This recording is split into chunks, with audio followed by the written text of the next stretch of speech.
So with me being in office with those type of issues that I'll be fighting for, that's how Columbus will look different.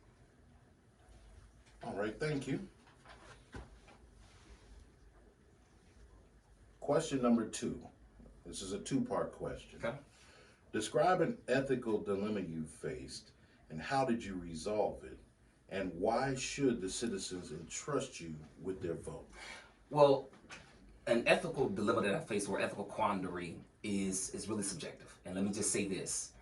It derives from the term of moral uncertainty. Have I ever been in a situation where I was morally uncertain on how to deal with something in particular?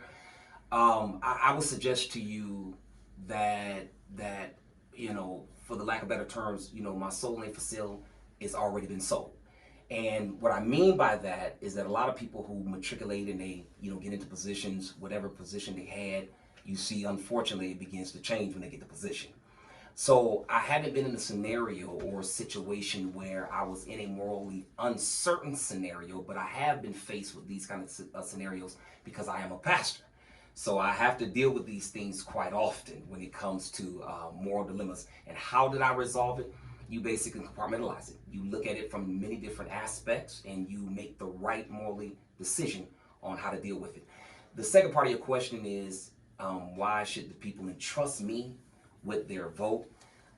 Technically, I don't want to try to coerce a vote via manipulation. I want to look at it from the perspective is this. Entrust is the prefix that's attached to the word trust, to suggest that you entrust something prior to. But the terminology itself, trust, means that it is not something that you that's given. You earn trust.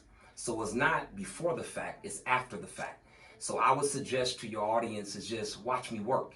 And one thing that you can trust that if I'm not talking about animal rights, if I'm not talking about re-engagement of the community, if I'm not talking about workforce housing, if I'm not talking about rent reduction with landlords, you can trust that these are the issues that I will not deal with when I get in office.